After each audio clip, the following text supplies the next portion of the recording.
សួស្តីអ្នកទាំងអស់គ្នានៅក្នុងវីដេអូនេះអ្នកទាំងអស់គ្នានឹងបានរៀនអំពីការប្រើប្រាស់ហើយនឹងភាពខុសគ្នារវាង a little ហើយនឹង little a few ជាមួយនឹង few តើវាមានការប្រើប្រាស់ខុសគ្នារបៀបម៉េចបាទឥឡូវយើងទៅមើលទាំងអស់គ្នាប៉ុន្តែកុំភ្លេចចុច Subscribe ទៅលើ Channel របស់ខ្ញុំផងបាទដំបូងគឺយើងនិយាយអំពី a few ហើយនឹង few បាទបើយើងនិយាយទៅវាគឺជាចំនួនបាទចំនួនពី3ណាតែងទួចណាអូខេអញ្ចឹងទី1គឺយើងនិយាយអំពី a few នេះខ្ញុំទៅសេទៅខ្ញុំភ្លេចក៏ខ្ញុំដាក់នៅខាងក្រោយនេះទៅអញ្ចឹង a few we use a few with plural nouns to mean some or small number of something បាទយើងប្រើ a few ដើម្បីនិយាយថាមានចំនួនតិចតួចបាទខ្លះបាទគឺយើងប្រើជាមួយនឹង countable noun បាទគឺគេនិយាយថា plural nouns មានន័យថានាមហ្នឹងគឺយើងរាប់បានជាពហុវចនៈ2 3បាទអញ្ចឹងមានន័យថា some ឬក៏ចំនួន small amount small numbers of something មានថាចំនួនអ្វីមួយតិចតួចពី3អញ្ចឹងទៅ For example here there are a few books on the table មានន័យថាមានសភៅតិចតួចទេនៅលើតុបាទតិចតួចទេមក2 3ឬក៏ខ្លះបាទអញ្ចឹងចំនួនហ្នឹងគឺជាចំនួនតិចតួចហើយជាចំនួនដែលយើងអាចរាប់បានដោយសារតែពាក្យ books គឺជា countable noun បាទ One more example she needs a few more minutes to finish it បាទមានន័យថាគាត់ត្រូវការ2-3នាទីទៀតឬក៏ចំនួននាទីហ្នឹងតិចតួចបន្ថែមទៀតដើម្បីបញ្ចប់ការងារហ្នឹងហើយអញ្ចឹងពាក្យថា minutes គឺជាplural nouns ឬក៏ countable nouns អញ្ចឹង she needs a few more minutes to finish it Okay, the last example is a few students left the class at 5 p.m. សិស្សពី3នាក់ឬក៏ចំនួនសិស្សតិចតួចបានចាក់ចេញពីថ្នាក់រៀននៅម៉ោង5បាទនៅម៉ោង5អញ្ចឹង a few ហ្នឹងគឺយើងប្រើជាមួយនឹង countable noun ដែលមានន័យថាវាស្មើនឹងពាក្យថា some ឬក៏ a small numbers of something បាទចំនួនតិចតួចដល់ពេលពាក្យ few okay few means not many we use in negative meaning មានន័យថា few ហ្នឹងយើងប្រើជាមួយនឹង countable noun ដែរគឺ plural noun ដូចគ្នាប៉ុន្តែវាមានន័យថាមិនជាច្រើនមិនជាច្រើនវាជា negative idea គឺជាគំនិតអវិជ្ជមានបាទមានន័យថាវាតិចតួចដែរប៉ុន្តែវាក្នុងន័យហាក់បីដូចជាវាមិនអ្វីដូចដែលយើងការគិតរបស់យើងណាវាមិនដូចអ្វីដែលយើងគិតថាវាតិចតួចណា Okay for example there are only few people at the wedding អញ្ចឹងមានន័យថាយើងធម្មតាការរៀបអាពាហ៍ពិពាហ៍យើងទៅមើលឃើញមនុស្សតិចតួចបាទតិចមែនតើហ្នឹង few people មានន័យថាយើងចម្លែកបាទអញ្ចឹងវា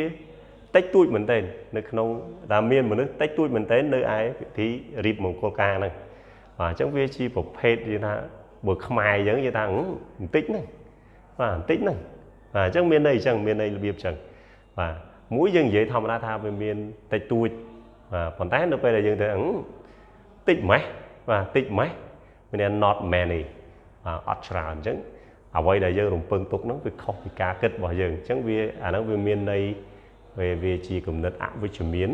ដែលយើងគិតថាវាច្រើនបែរទៅជាវាតិចវិញអូខេមួយទៀតគឺ only few customers are allowed to get in មានតែមនុស្សតិចតួចតែប៉ុណ្ណោះ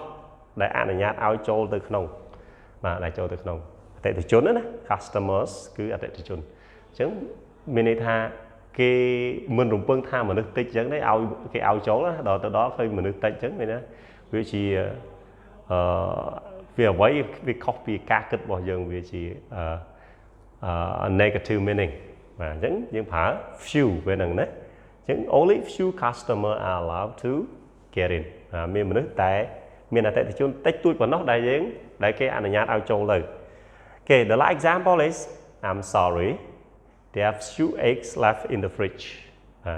យើងសំទោសគឺមានស៊ុតតិចតួចប៉ុណ្ណោះដែលនៅសល់នៅក្នុងទូទឹកកកបាទអញ្ចឹងមានន័យថាអ្វីដែលយើងគិតថាវាសល់ច្រើនដែរប៉ុន្តែដល់ពេលយើងទៅឃើញយើងថាសល់បន្តិចហ្នឹងបាទហ្នឹងគឺយើងប្រើ few បាទ few អញ្ចឹងនេះគឺជាការប្រើប្រាស់ a few ជាមួយនឹង few វាខុសគ្នាអញ្ចឹងហើយយើងប្រើវាជាមួយនឹង plural nouns ឬក៏យើងនិយាយថា countable noun យើងលើកកលេចមកមើល a little ហើយនឹង little គឺវាប្រហែលគ្នាជាមួយនឹងអានឹងដែរប៉ុន្តែគ្រាន់តែខុសគ្នាត្រង់ថា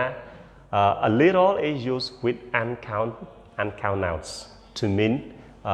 some or small amount of something អញ្ចឹងយើងប្រើ a little ហ្នឹងគឺវាផ្ទុយជាមួយនឹង a few គឺយើងនិយាយអំពីបរិមាណចំនួនដែរប៉ុន្តែចំនួនតិចតួចបាទយើងនិយាយថា a little money លុយតិចតួចដែលថាយើងប្រើជាមួយនឹង uncountable noun នាមដែលមិនអាចរាប់បានអញ្ចឹងយើងអត់និយាយ a few money ទេយើងនិយាយ a little money okay for example here James earned a little money from his work មានថា James គាត់ទទួលបានលុយតិចតួចបាទលុយតិចតួចទេពីការធ្វើការរបស់គាត់ពីការងាររបស់គាត់អញ្ចឹងយើងប្រើជាមួយនឹង uncountable noun គឺ money មានន័យថា some ឬក៏ a small amount of something បាទ small amount of something គឺចំនួនបរិមាណតិចមួយទៀត she brings a little money to the bank sometimes ពេលខ្លះគាត់យកលុយខ្លះយកលុយខ្លះយ៉ាងណាបរិមាណយកលុយតិចតួចទៅធនាគារAnd the last example is we have a little time for lunch យើងមានពេលតិចតួចប៉ុណ្ណោះសម្រាប់ការញ៉ាំអាហារនៅពេលថ្ងៃត្រង់អញ្ចឹងយើង lunch time នេះក៏ជា uncountable noun ហើយ money ក៏ជា uncountable noun ដែរដល់ពេលយើងនិយាយអំពី little means not much អញ្ចឹងវាដូចជាមួយគ្នានឹង few ដែរប៉ុន្តែគ្រាន់តែមួយយើងប្រើជាមួយ count មួយទៀតប្រើជាមួយនឹង uncount noun Okay example It's almost done. We have little time to do. ចិត្តរួចហើយគឺយើងមានពេលតិចតួចមែនទែនក្នុងការធ្វើវាអាហ្នឹងគឺន័យវា negative ដូចគ្នាគឺអ្វីដែលយើងគិតថាវាច្រើនវាទៅជាតិចណាអូខេមួយទៀត little water can keep him alive អញ្ចឹងទឹកតិចតួចចំនួនទឹកតិចតួចហ្នឹង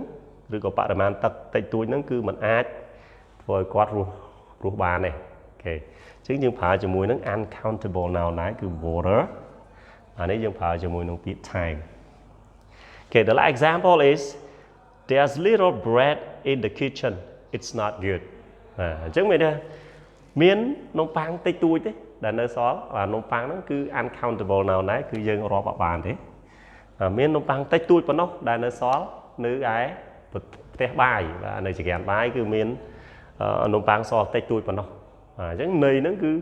វាខុសពីការគិតរបស់យើងរំពឹងទឹកថាវាច្រើនបែបវាទៅតិចណាអញ្ចឹងយើងប្រើពាក្យ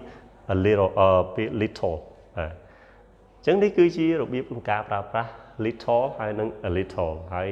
ទាំងអស់ហ្នឹងគឺខុសគ្នាវាមិនយើងដឹងហើយសង្ឃឹមថាអ្នកនរគ្នានឹងបានយល់ច្បាស់ពីការប្រើប្រាស់ a few a little ហើយនិង little